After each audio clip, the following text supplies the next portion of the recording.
네, 우리 다 같이 이제 하나님 말씀을 보도록 하겠습니다. 우리 함께 볼 말씀은요, 오늘 요한복음 14장 4절부터 6절까지, 요한복음 14장 4절부터 6절까지 말씀을 함께 교독하도록 하겠습니다. 제가 먼저 14절을 보도록 하겠습니다. 4절을 보고 여러분 5절 보고 다 같이 6절 볼 수 있도록 하겠습니다. 내가 어디로 가는지 그 길을 너희가 아느니라.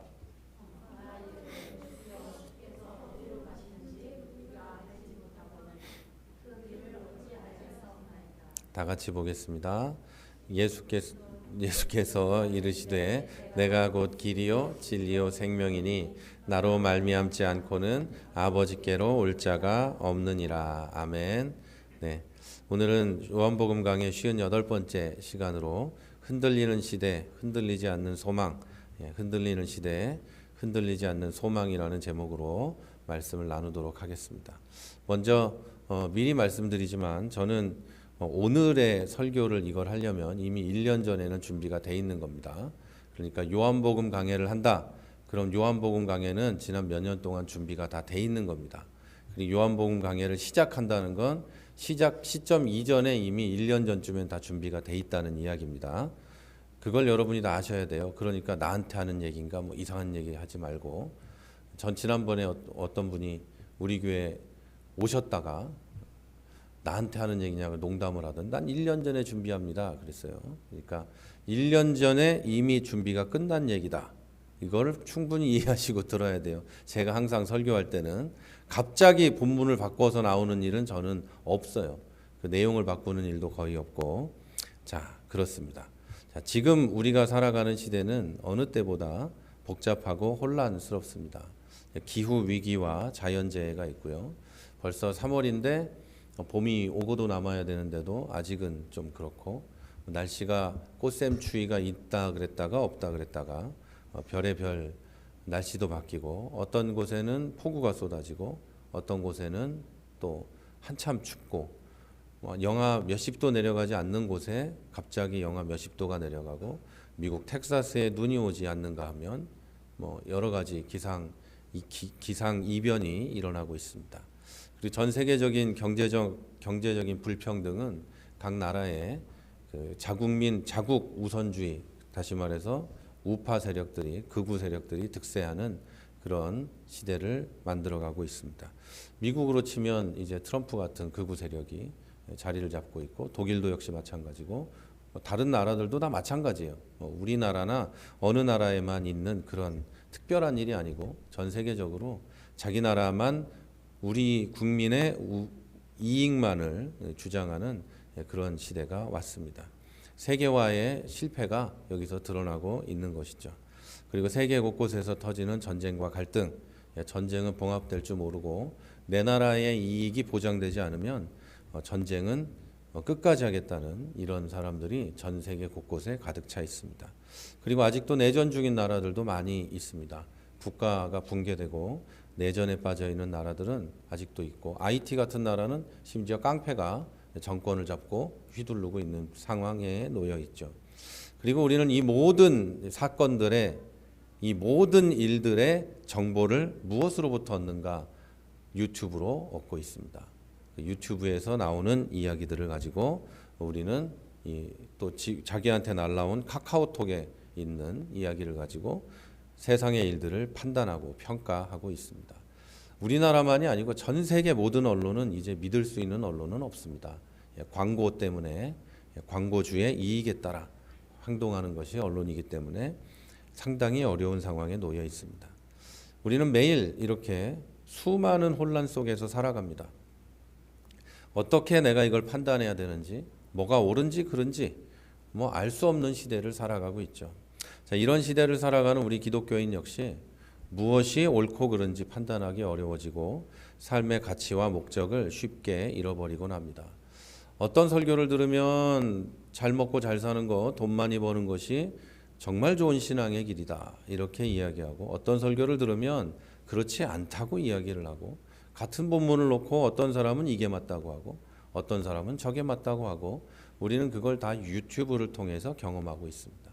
굉장히 유명한 목사님인데 이런 말을 하고 또 한 명의 유명한 목사님은 이런 말을 하니 도무지 나는 어떻게 판단할지 모르는 그런 상황에 놓여 있습니다. 그럴 때 우리 목사들은 담임 목사한테 가서 물어보세요 이렇게 말을 하지만 요즘의 성도들은 안타깝게도 담임 목사한테는 물어보지 않습니다. 왜냐하면 담임 목사님은 기도합시다 그러거든요. 나는 기도하기가 죽어도 싫은데 목사만 만나면 기도하자 그러니까 힘들어하는 거죠. 근데 여러분 다 아시겠지만 저는 손잡고 기도하지 않습니다.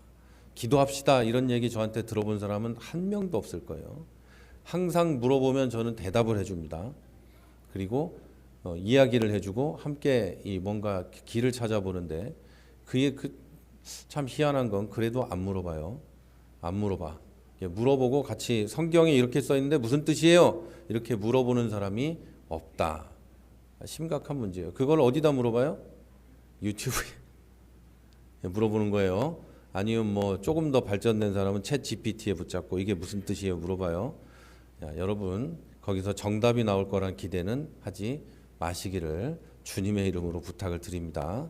유튜브는 다 조회수를 위해서 하는 거고요. 아시겠죠? 그리고 챗 GPT는 정상적인 지식이 없는 사람은 그걸 사용할 가능성이 없습니다. 똑바로 사용할 수가 없어요. 그러니까 여러분 이상한 거 보면 안 됩니다. 자, 그런데 이런 혼란 중에 예수님은 우리에게 분명한 답을 주십니다. 그게 오늘 본문인 요한복음 14장 6절에서 이렇게 말씀하신 거예요. 내가 곧 길이요 진리요 생명이니 나로 말미암지 않고는 아버지께로 올 자가 없느니라 이렇게 말씀을 하셨죠. 제가 이 밑에 자막이 계속 나오죠. 원래 이렇게 안 하려고 그랬는데 제가 어제 그냥 오늘은 나오는 대로 봐야 될 것 같아요. 어쩔 수 없이. 자, 제가 이걸 끄면 좀 불편하시죠? 보기가. 잠깐만요. 요렇게. 요렇게 하고 보면 되겠습니다. 네. 제가 어젯밤에 요즘에 비염 때문에 약을 먹고 너무 졸려가지고 자는 바람에 새벽 6시에 일어나서 이 PPT를 만들었는데 정신이 없어서 아까 우리 딸 찬양 여기 같이 우리 할 때도 밑에가 없어지고 이것도 제목에다가 여기 그 발표자 노트를 넣어가지고 지금 요렇게 됐습니다. 지금 됐죠. 네. 예수님이 이 답을 주시는 거예요. 내가 곧 길이요 진리요 생명이니 나로 말미암지 않고는 아버지께로 올 자가 없느니라. 자, 이 말씀은 기독교가 단지 도덕적인 가르침을 준다거나 사회 안에서 운동을 하는 사회 운동을 일으키는 그런 것이 아니라 살아계신 예수 그리스도와 만남으로 삶의 방향과 존재가 완전히 변화되는 신앙이라는 것을 강조합니다. 그러니까 우리 기독교는 교회에 와서 재밌는 이야기를 듣거나 중요한 도덕적 가르침을 듣거나 아니면 뭔가 기독교에 대해서 배우고 깨달아서 예수님을 알게 되고 예수님이 우리를 위해서 죽었다는 걸 깨닫게 되어서 구원받는 그런 종교가 아니라 예수 그리스도를 인격적으로 만남으로 예수 그리스도가 나의 길이 되고 진리가 되고 생명이 되는 이것이 바로 우리 기독교라는 거죠. 그래서 교회에는 뭐 배우러 다니는 거 아니에요. 예수님 만나고 예수님 믿는 사람들이 예수님과 함께 신앙생활하고 예수를 더 닮아가고 예수님을 길로 세상으로 나아가고 또 천국까지 가는 그게 바로 기독교라고 할 수 있겠습니다. 오늘 우리는 이 말씀을 바탕으로 우리의 정체성과 책임 그리고 소망에 대해서 함께 이야기를 나누려고 합니다. 자, 기독교의 본질은 예수 그리스도와 만남을 통해 변화된 삶을 살아가는 거예요. 뭐 변화되어 가려고 애쓴다거나 뭐 다 여러 가지 표현이 있을 수 있겠지만 기독교의 본질은 예수님을 만나는 것부터 시작이 됩니다. 자, 사람들은 흔히 기독교를 착하게 사는 법이나 천국 가는 방법을 배우는 종교로 생각을 합니다. 하지만 기독교는 단지 도덕적 가르침을 배우거나 천국행 티켓을 얻기 위한 종교가 전혀 아닙니다. 그래서 옛날에는 당신 교회 왜 나가세요? 그러면 천국 가려고요 이랬잖아요. 그 맞는 얘기긴 하지만 천국 가려고 교회 가는 거 아닙니다. 예수 믿어서 예수님을 따르고 하나님께 예배드리고 자기가 신앙생활 하려고 교회에 가는 거예요. 천국은 믿는 사람이 가는 거예요. 교회 간다고 천국에 가는 게 아니죠. 교회 가면 천국 간다는 그런 이상한 생각을 하지 마세요. 교회에 수많은 사람들이 가지만 그 안에 다 천국 간다고 생각하지 마십시오. 예수님도 직접 말씀하셨죠. 알곡과 쭉정이가 있다.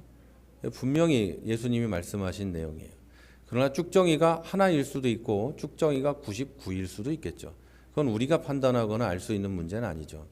자, 예수님께서는 단순히 우리에게 길을 가르쳐주는 분이 아니라 예수님 자신이 바로 우리의 길이 되십니다. 자, 우리는 죄에서 벗어나 스스로 구원할 수 없는 존재였지만 예수님과의 만남을 통해 죄와 사망에서 구원을 받고 새로운 삶을 살게 되었어요. 자, 예수님을 만남으로 죄와 사망에서 구원을 받고 천국을 약속받는 게 기독교인이지, 예수님에게서 뭔가를 배우고 깨달아서 구원을 얻고 천국에 가는 게 아니라는 말이에요. 이해가 되십니까? 그러니까 예수님을 위대한 성인으로 바라보고 좋은 말씀하신 분이니까 나를 좋은 곳으로 인도하겠지, 이건 기독교인의 마음이 아니에요. 그건 기독교하고 아무 상관이 없어요. 교회 와서 좋은 이야기 듣고 좋은 거 배우려고 오는 건 교회 다니는 거지 예수 믿는 거하고는 상관이 없어요. 자, 고린도후서 5장 17절은 그런즉 누구든지 그리스도 안에 있으면 새로운 피조물이라 이전 것은 지나갔으니 보라 새 것이 되었도다 이렇게 말합니다. 기독교인이 된다는 건 예수님을 만나고 예수 안에 있으면서 새 것이 된다는 걸 말하는 거예요. 나는 그대로 있고 내 안에 새로운 지식을 채우고 새로운 생각을 채우고 감정들을 채워가는 게 기독교가 아니라는 거예요. 기독교는 예수님을 만나고 예수님으로 변화되는 거예요. 자, 이 말씀대로 예수님을 만난 사람은 배우지 않아도 삶의 목적과 가치관이 완전히 바뀌게 됩니다. 자, 이전에는 세상적인 성공과 풍요를 추구했다면 지금은 하나님의 나라와 의를 먼저 추구하게 됩니다. 먹고 사는 거, 잠자는 거, 입는 거, 이런 것들은 나중에 덤으로 다 주실 것을 믿고 살아가게 되는 거, 이게 바로 기독교인이 되었다는 의미예요. 근데 아직도 먹고 사는 문제가 앞에 있고 입는 게 앞에 있고 세상적인 성공과 풍요가 앞에 있으면 아직 기독교인이 되기는 멀었다. 예수는 잠깐 만났을지 모르지만 기독교인의 삶은 아니다. 이런 거예요. 내가 먹는 거, 입는 것보다 하나님의 나라를 추구한다. 자, 이 사람은 예수 믿는 사람인 게 틀림이 없죠. 증거로 보여지는 거죠. 자, 이전에는 나만을 위해서 살았다면 이제는 이웃을 사랑하고 섬기며 살아가게 됩니다. 어떻게든 나의 이익을 최대화하고 상대방에게 손해보지 않으며 인생을 살아가려고 하는 건 기독교인의 자세가 아닙니다. 바보가 되라는 게 아니라 이웃을 사랑하고 섬기며 살아가야 한다는 거예요. 내가 좀 손해를 보고 살짝 좀 오해를 받더라도 그렇게 하는 것이 기독교인의 삶이라는 거죠. 자, 이렇게 예수님과의 만남이 주는 진정한 변화가 있는 것이 바로 기독교 신앙의 본질입니다. 이게 기독교라는 거예요. 자, 이렇게 예수님을 통해 변화된 사람은 그 삶 자체, 본질이 변했기 때문에 세상 속에서 빛과 소금의 역할을 감당하면서 살아가게 됩니다. 자, 이것은 우리가 세상과 동떨어진 삶을 살아가는 게 아니라 세상 속에서 그리스도의 향기를 나타내며 살아가는 것을 말합니다. 기독교인은 세상 속에서 살죠. 그래서 여러분, 이 사람들이 왜 기독교는 세상에 저렇게 십자가를 많이 걸고 교회가 저렇게 많고 저렇게 도시 한가운데 들어가려고 하는가 이야기를 하지만 기독교는 원래 그런 거예요. 가장 흉악한 곳에, 가장 더러운 곳에, 가장 악한 곳에 들어가는 것이 바로 기독교죠. 근데 세상의 다른 종교들은 어떤 걸 선택하냐면 그곳을 떠나 우리만 있을 수 있는 깨끗한 곳으로, 나를 건드리지 못하는 산속으로 들어가서 내가 깨닫고 선인들의 가르침을 배워서 나 자신이 선해지려고 애쓰는 거죠. 그게 다른 종교들이에요. 어떤 종교나 마찬가지예요. 그러나 기독교는 그렇지 않아요. 요즘에 수도원 운동하는 사람들도 기독교인들 가운데 있는데 수도원에 들어가서 한 일주일 보내는 건 좋은 일이라고 생각을 합니다. 기도원 가는 거나 마찬가지니까. 그런데 세상을 떠난 기독교인은 없는 겁니다. 기독교인은 세상 속에 있으면서 자기의 향기를 바라고 소금의 역할을 하는 것이 바로 기독교인이죠. 세상과 동떨어지지 않고 세상 속에서 그리스도의 향기를 나타내는 것, 이게 기독교인입니다. 그런데 이걸 하려면 무엇이 먼저 돼야 될까요? 이걸 하려면 예수를 만나고 완전히 변화된 사람이어야 그리스도의 향기를 나타낼 수 있는 거예요. 그렇지 않은 사람은 안 되죠. 그게 되겠어요? 아주 아름답고 멋지고 죄악이 가득한 곳에 가 살면 죄악이 가득한 곳에 물들게 되어 있는 거예요. 소돔과 고모라가 그렇고, 여러분 우리가 라스베가스 한가운데 가서 살면 우리도 그렇게 되는 거예요. 뻔한 거지. 뭐 이거 한번 안 땡기고 싶겠어요? 당연한 거예요. 안 가보셨구나. 가면 이렇게 다 눈에 보이게, 한밤중에도 대낮 같아요. 시계도 없고 하늘도 그려놨어. 하늘도 전부 다 하고 싶게 만들어요. 몇 시인지도 모르게. 우리가 만약에 기독교인이 변화되지 않은 사람들이 거기 갔다?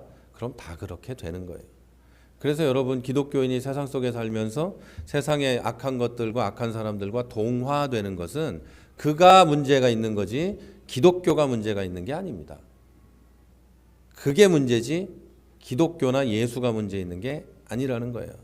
세상 속에 살면서 동화되지 않는 것은 기독교인에게 가장 중요한 점이에요. 우리는 세상의 방식대로 돈과 명예와 권력을 쫓는 대신에 하나님 나라를 소망하면서 살아가야 합니다. 우리의 삶 자체가 예수님의 사랑을 나타내는 증거가 돼야 돼요. 다 물어뜯고 싸우고 있을 때 우리는 사랑을 말해야 돼요. 우리는 예수님의 사랑을 말해야 돼요. 예수님이라면 이 순간에 무엇을 선택할까? 예수님은 자기 자신이 십자가에 달려 죽음으로 세상과 하나님, 우리와 하나님을 화해시킨 분이죠. 평강의 왕이시죠. 그러니까 여러분, 기독교인은 분란을 일으키고 싸우고 대드는 존재가 아니라 화평케 하고 사랑하고 섬기는 존재예요. 내가 그만두면 모두가 평안하다면 그냥 내가 그만두는 사람, 그게 기독교인이에요. 여러분, 우리의 삶 자체가 예수님의 사랑을 나타내는 증거가 되고 어두운 세상을 밝히는 빛과 같이, 별과 같이 우리의 삶이 세상 속에서 빛을 발해야 합니다. 교회가 하나 있으므로 온 세상이 빛을 느끼고, 기독교인이 하나 우리 집안에 있으므로 우리 집안에 빛이 비춰지고, 그게 기독교인이에요. 저거 교회 나가고 나서 우리 집안이 망하기 시작하는구나. 저거 교회 나가더니 우리 집안이 아주 큰일 났어. 이런 소리 듣는 사람은 처음에는 들을 수 있겠죠. 그러나 나중에는 그 사람 하나 때문에 우리 집안이 평안해지고 있다. 쟤 하나 때문에 우리 집안에 빛이 비춘다. 이런 소리를 듣는 게 바로 기독교인이라고 할 수 있습니다. 이게 가능하려면 다시 말하지만 이 사람이 예수를 만나고 변해야 돼요. 예수를 만나고 안 변한 사람은 앞에 얘기만 들어요. 저거 교회 나가고 나서 우리 집안이 망한다. 저거 제사 드릴 때 절 안 하더니 우리 집안이 망한다. 절만 안 하면 뭐예요? 예수 만나고 안 변한 사람이. 그죠? 절하라는 뜻은 아니고 절만 안 하면 뭐 하냐는 거예요. 맨날 쌈질이나 하고 맨날 집안에서 난리치는 사람이. 자, 성경은 우리에게 이렇게 요구합니다. 또 공의를 행하며 인자를 사랑하며 겸손히 내 하나님과 함께 행하는 것이 중요하다. 이렇게 말해요. 미가서에서 말하는 겁니다. 공의를 행하고 인자를 사랑하며 겸손히 하나님과 함께하라. 자, 우리는 불의한 권력에 맞서 싸우고 세상의 불의와 부조리에 무관심하지 않고 약자와 소외된 자들을 위해 목소리를 내야 합니다. 기독교인은 정치에 무관심해야 된다. 기도만 해야 된다. 기독교인은 정말로 그렇게만 해야 된다. 이런 말하는 사람들이 있는데 성경을 몰라서 하는 얘기예요. 여러분, 기독교인은 불의한 권력에 맞서 싸워야 하고 세상의 불의와 부조리에 무관심하지 않아야 되고 약자와 소외된 자들을 위해서 목소리를 높여야 합니다. 이게 우리 믿음의 선배들이 지난 2000년 동안 해온 일이에요. 이것을 실패했을 때 종교개혁이 일어났고, 이것을 실패했을 때 유럽의 교회들이 문을 닫았고, 이것을 실패하고 안 했을 때 미국의 교회들이 싹 다 문을 닫은 거예요. 그리고 기독교가 무엇인지도 모르는 사람들이 이제 나는 기독교인이다. 나는 성경을 읽는다. 나는 하나님의 사람이다. 이런 말을 하고 있는 거죠. 여러분, 기독교는 그런 게 아니에요. 가난하고 어려운 사람들, 그리고 여성들은 학교도 못 갈 때 가장 부유했던 기독교인들이 미국의 여자를 위한 학교를 세웠고, 우리나라도 마찬가지고 기독교인들이 여성과 가난한 사람들을 위해서 학교를 세우고 공부를 가르친 나라가 바로 우리나라고 기독교인들이에요. 그런데 완전히 돌변해서 그렇지 않은 사람들이 내가 기독교인이야. 왜? 나는 성공했고 나는 부자고 권력을 가졌어. 하나님이 나에게 이런 걸 줬어. 이렇게 말을 하고 있죠. 전혀 그렇지 않아요. 기독교인들은 그런 게 다 있지만 나나 개인이나 나의 교회나 우리 집단을 위해서 사용하지 않고 가난한 자, 소외된 자, 그 시대의 가장 어려운 자에게 그 모든 걸 베풀었어요. 그게 기독교인이었는데 이게 언제부턴가 돌변해서 강한 것들의 대명사, 부유한 자들의 대명사 이렇게 되어버렸다. 이건 여러분 우리나라만이 아니라 온 세상의 흐름이에요. 세계적인 흐름이에요. 기독교가 이렇게 됐다. 마치 여러분 종교개혁 이전에 이 로마 가톨릭을 보는 것과 똑같아요. 다시 말하지만 전 세계가 똑같아요. 어디나 다 그래요. 수십만이 모이는 교회의 목사가 말하는 건 진리라고 생각을 해. 진리일 리가 없죠. 당연히 진리가 성경에만 써 있는데 그 사람이 말하는 건 진리라고 생각을 하는 이런 이상한 이런 상황에 놓여 있다는 것이죠. 그건 여러분 예수님이 세상에 오셨을 때도 다르지 않았어요. 여러분 침례 요한은 광야에 나가서 소리를 쳤어요. 왜 그 양반은 광야에 나가서 소리를 쳤을까요? 뭐 때문에? 예루살렘 성에서 안 하고 뭐 때문에 나가서 그랬을까요? 뭐 때문에요? 요즘으로 치면 뭐 보통의 목사들이 저기 큰 막 10만 명 모이는 대형 교회에서 설교하지 못하는 것과 똑같은 거예요. 예루살렘에서 말할 수 없었기 때문에 나가서 소리치며 악을 쓰며 자기가 얘기했던 거예요. 회개하라, 천국이 가까웠다. 예수님은 왜 한 곳에 머무르지 않고 돌아다니면서 소리 지르고 다녔을까요? 성경에 써 있잖아요. 예수님 가는 데마다 죽이려고 해서 도망 다녔다고. 바울은 왜 한 군데 머무르며 있지 못했을까요? 가는 데마다 유대인들이 죽이려고 쫓아다녔으니까요. 그리고 이분들이 마지막에 한 군데 머물렀던 곳은 다 순교한 곳이에요. 죽으려고 간 곳이에요. 자, 여러분, 기독교는 원래 그런 거였다. 그런데 한 곳에 정착해서 큰 교회를 일구고 수많은 사람들을 모으면 그게 진리인 거라고 생각하고 그 사람은 위대한 목회자라고 생각하는 이상한 상황에 놓여 있다. 여러분 유럽 교회는 그나마 괜찮았는데 미국과 한국에 이 번영 신학이 들어가면서 거기도 망해가고 있다. 전에 망했다고 생각했죠? 그렇지 않아요, 여러분. 유럽 교회는 이 교단들이 여러 개가 있지만 그 중에 이 정말 건전한 교단들은 조금씩 성장하고 있었는데 그렇지 않은 번영 신학을 받은 이 교회들은 폭발적으로 성장하고 있어요. 유럽에서 폭발적으로. 그러면서 나머지 교회들은 무능하고 못나고 하나님을 안 믿는 교회 이렇게 무너져가고 있는 거예요. 여러분 그거를 한국에 있는 사람들은 잘 몰라요. 왜? 번영 신학에 물들어 있기 때문에 그런 거예요. 돈 많은 사람이 성공한 거다. 예수 잘 믿은 거다. 간증하는 사람들도 다 돈을 많이 벌었으니까 간증할 자격이 주어지는 놀라운 역사들이 우리나라에 일어나는 거예요. 말도 안 되는 일이죠, 여러분. 다시 말하지만 기독교는 그런 게 원래 아니었습니다. 처음부터 아니었어요. 자, 신앙인은 사회적 책임을 다해야 됩니다. 정말로 국민을 위한 사람이 일하기 바란다면서 선거일에 교회에서 기도하면 되겠습니까? 투표하러 가야지. 정말로 국민을 위한 사람이 일하기를 바란다면 여행 가고 맛난 음식 먹으러 다니면 되겠습니까? 투표에 참여해야 되고 정책 결정 과정에 관심을 가지고 사회 문제 해결을 위해 적극적으로 기도하면서 참여해야 되는 게 맞는 거예요. 자, 기독교인이 교회가 저는 심지어 그런 교회도 봤어요. 투표일에 교회에서 행사를 잡아 그리고 놀러 가요. 정상적인 인간이 아니죠. 정상적인 기독교인도 아닌 거예요. 기독교인은 기독교인으로서 뭔가 먼저 알고 있는 진리를 알고 있는 사람으로서 가서 투표해야 돼요. 어느 정당을 찍든지 내가 지지하는 자를 찍어야 되는 거예요. 그게 정상적인 기독교인이에요. 시민 이전의 기독교인은 그렇게 해야 돼요.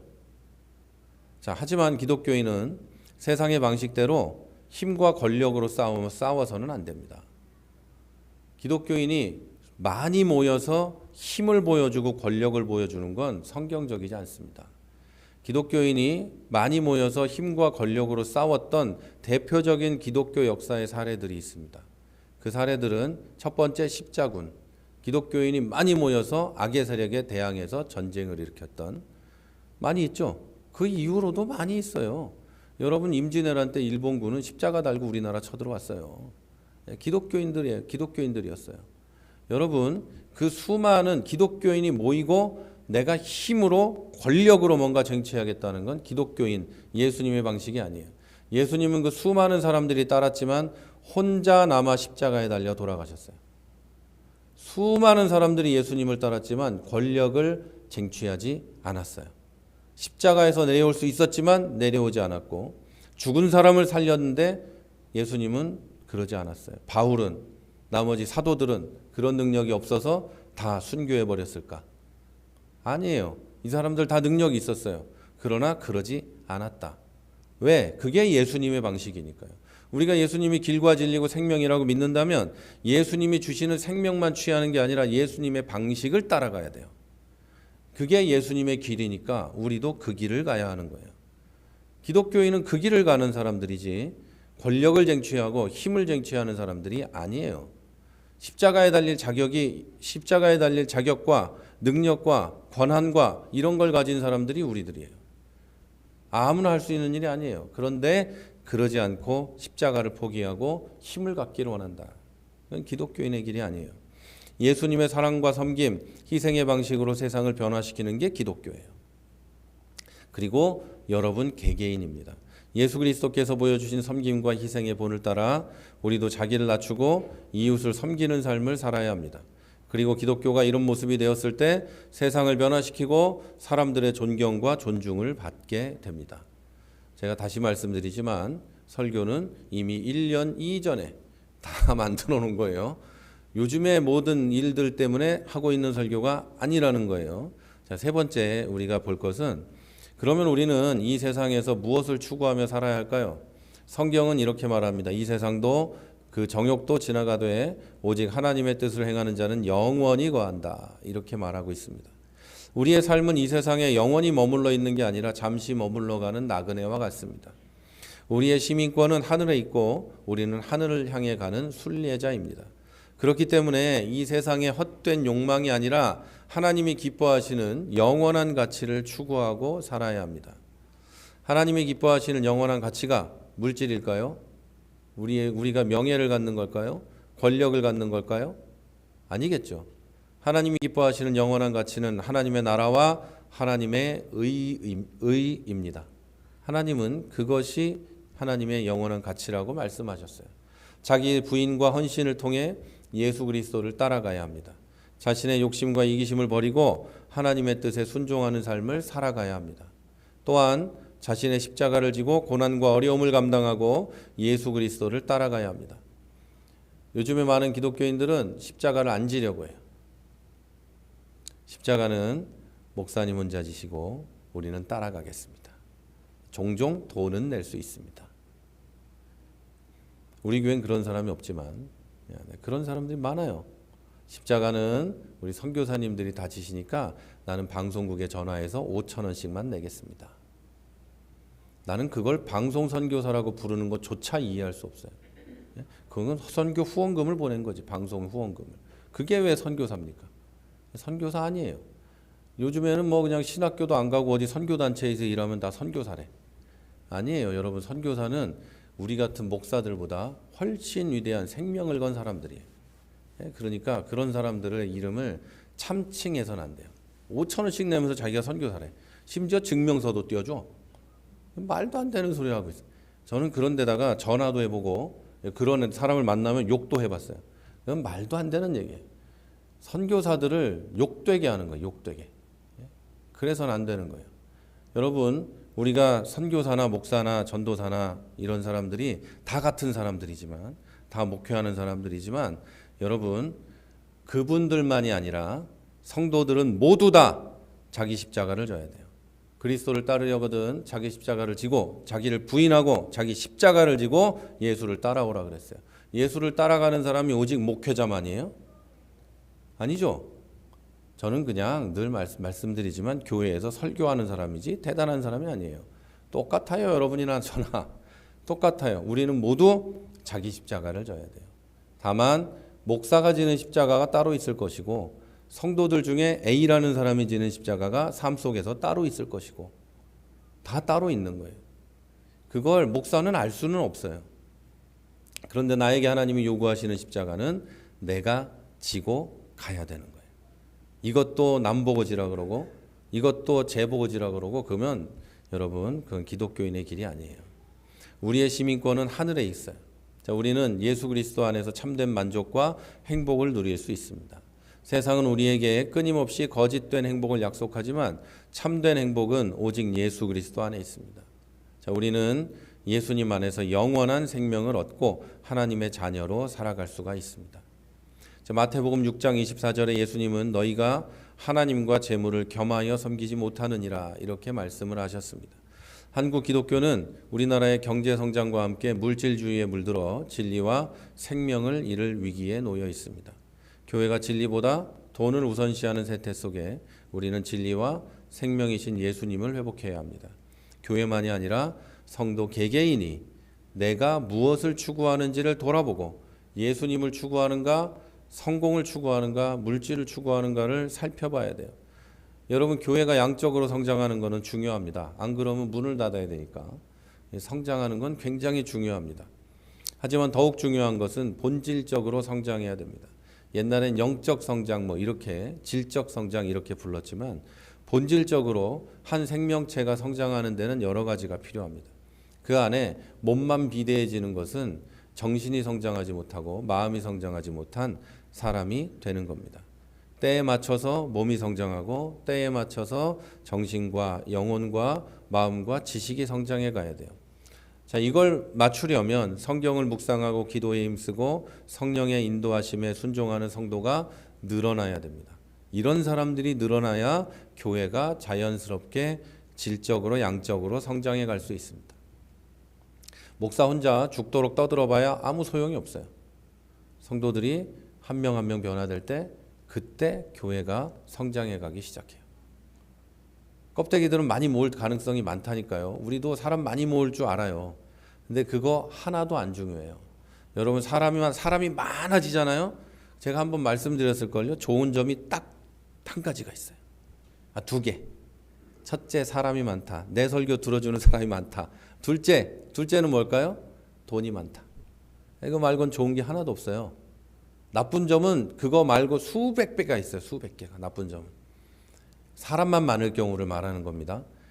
조금 전에 말씀드린 변화된 성도도 많고 그렇게 성장할 거를 말하는 게 아니라 사람만 많을 때를 말하는 거예요. 자, 여러분 그런 의로운 성도들이 많아지는 교회는 자연스럽게 세상의 빛과 소금의 역할을 하고 세상의 등대와 같은 역할을 할 수 있습니다.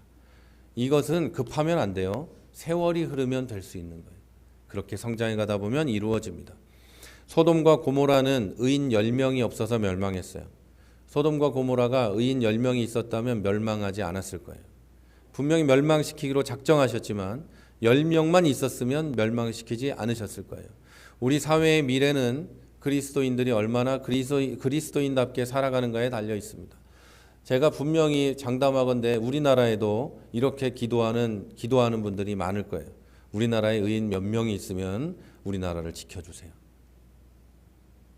근데 자기도 포함해서 몇 명 안 된다고 생각하면 숫자를 많이 줄이시기를 바랍니다. 숫자를 많이 줄이세요. 한 7,000명이 있으면 되겠다. 늘려도 괜찮긴 한데 잘못하면 큰일 나니까. 여러분, 우리에게 우리나라의 미래가 달려 있어요. 기독교인이 얼마나 사회를 바라보고 사회에 살면서 동화되지 않고 빛으로 소금으로 살아갈 수 있는가, 기독교인이 얼마나 사랑할 수 있는가, 얼마나 내 십자가를 질 수 있는가에 따라서 우리나라의 미래가 달려 있고 우리 아이들의 미래가 달려 있어요. 여러분, 사회의 어둠을 밝히는 건 우리의 빛이어야 되고 사회의 부패를 막는 건 우리가 소금이 될 때 되는 거예요. 기독교인은 그 어느 곳에 있어서도 달라야 돼요. 성도는 사회 속에서 정당한 시민으로서 결정을 내리고 영원한 복음을 전하는데 초점을 맞춰야 됩니다. 자, 우리가 만나는 사람, 부딪히는 사건을 통해 어떻게 예수 그리스도를 증거할 수 있을지 고민해야 됩니다. 직장과 가정과 학교와 지역사회 등에서 우리가 속한 모든 곳에서 예수 그리스도의 사랑을 실천하고 살아가야 됩니다. 자, 사랑하는 여러분, 이제 말씀을 마칩니다. 우리는 이 세상의 나그네와 같은 존재들이에요. 우리 시민권은 하늘에 있습니다. 우리는 영원한 나라를 향해 가는 순례자입니다. 그렇지만 이 세상에 살고 있어요. 하늘만 바라보고 세상에 무관심한 건 옳지 않아요. 나는 이 세상에 사니까. 그리고 하나님은 우리에게 하라고 한 일이 있어요. 세상이 빛과 소금으로 살아가야 돼요. 빛이 소금이 맛을 잃으면 쓸모없는 거예요. 근데 저는 거기서 더 나아가서 이렇게 생각해요. 소금이 맛을 보는데 안 짜요. 본질적으로 소금이 아니죠. 맛을 잃은 소금이라는 건 없는 거예요. 그건 소금이 아닌 거지. 소금이 덜 짜거나 많이 짤 수도 있겠죠.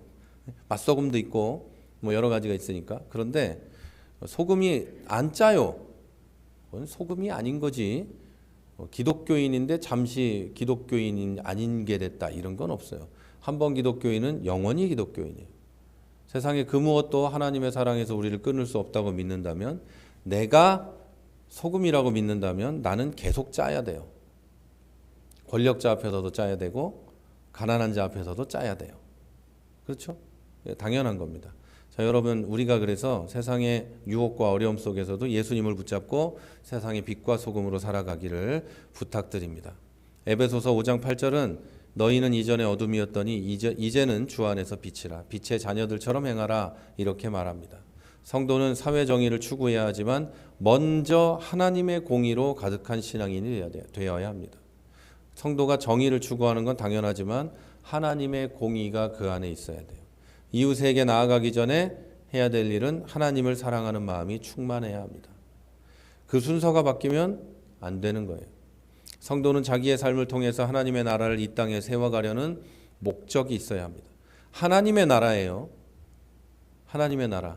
어느 정당의 나라가 아니라, 어느 정치인의 나라가 아니라, 어떤 사람들의 나라가 아니라, 어떤 집단의 나라가 아니라 하나님의 나라를 내가 사는 곳에, 우리 집에, 이 나라에 세우려는 목적을 가진 사람들이 바로 성도예요. 오늘 우리는 예수님께서 길과 진리요 생명이라는 본문의 말씀을 통해서 세상 속에서 어떤 가치관을 가지고 살아야 하는지를 말씀을 나눴습니다. 예수님이 가신 길이 이런 길이기 때문에 우리도 손해보더라도 힘들더라도 그 길을 가야 되는 줄 믿습니다. 이 말씀을 기억하셔서 매일매일 예수님의 사랑을 실천하면서 살아가시기를 부탁드립니다. 고린도후서 4장 7절은 우리가 이 보배를 질그릇에 가졌으니 이는 심히 큰 능력은 하나님께 있고 우리에게 있지 아니함을 알게 하려 함이라, 이렇게 말하고 있습니다. 우리는 연약해서 항상 돈을 추구하고 항상 성공을 추구합니다.